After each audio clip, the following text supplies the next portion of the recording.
That's my concern.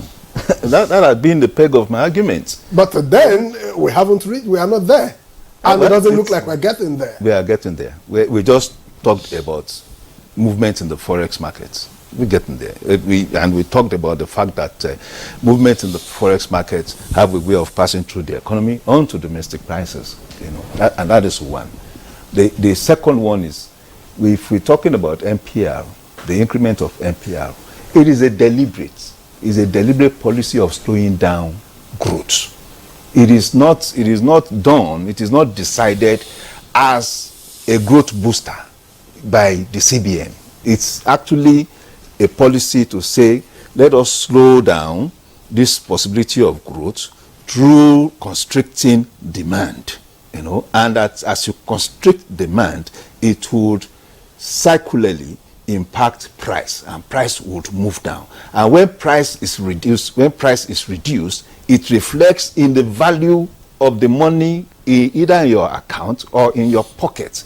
And when it reflects in the value of the money in your account or your pocket, it enhances the demand capacity, effectiveness demand of that money in your pocket. That's the whole universe of the NPR, as it were. So the concern is no longer troubling, because we can see, even if it is perceptibly, we can see that movement. And yes, it is easy to also compare what is happening in our jurisdiction with the US and European, very structured, developed economies. But I try as much as possible to compare with our peers. We share the same monetary and fiscal trajectory with Egypt, especially if you start tracking it from 2016. In 2015-2016 especially, we had the same issues around the recession, and Egypt went the route of IMF, and we decided to also do our own restructuring, economic restructuring and all that. At the point in time, they abandoned their own. We had the economic recovery program then. So what I'm trying to say, now again, Egypt had gone back to what we are doing, though now compelled by the IMF. And it increased its NPR by 6% in January. When we increased ours by 4%. And we are seeing more activity. The other aspect of that is that Egypt even had interventionists.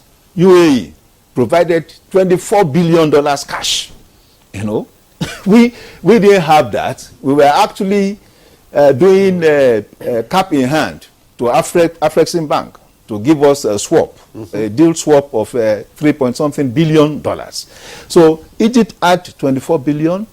UAE intervention. IMF also promised them 8 billion. And of course, IMF is not even about the money. It is about a license. It's like granting you a license to go around the world, and that you have a guarantor, so you can have access to debt, to loan as much as possible. What I'm trying to say essentially is that we see peers in Africa facing the same kind of challenge we are facing, and doing extreme things. We are not doing extreme things. Doing extreme things in the reality of the fact that, one, our economy is still developing. We should accept that. We have, our last budget is still under $35 billion.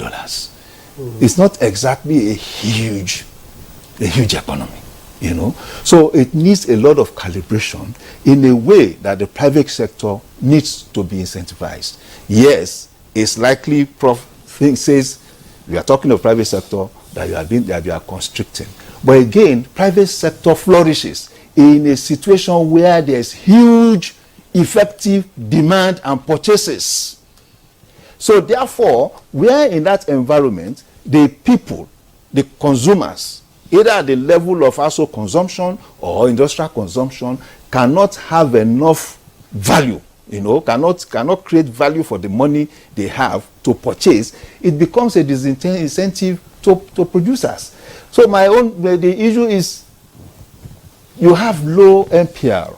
You can access loans.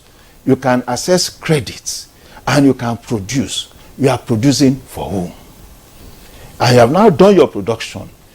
The consumers are finding it difficult to buy. What is the purpose of that production? Talking about small and medium scale entrepreneurs in Nigeria, do we have a history of commercial banks actually funding MSMEs in Nigeria? So sometimes when we also talk about the NPR, we need also to properly stratify it, you know, because in truth, until recent time, when you have the fintechs, you know, come into the scene, and you can, on the app, you know, secure certain sum of money and all that, but at what cost too? You know, because you are talking of about 40, sometimes 50%. You know, so that again, it's a talk for another time.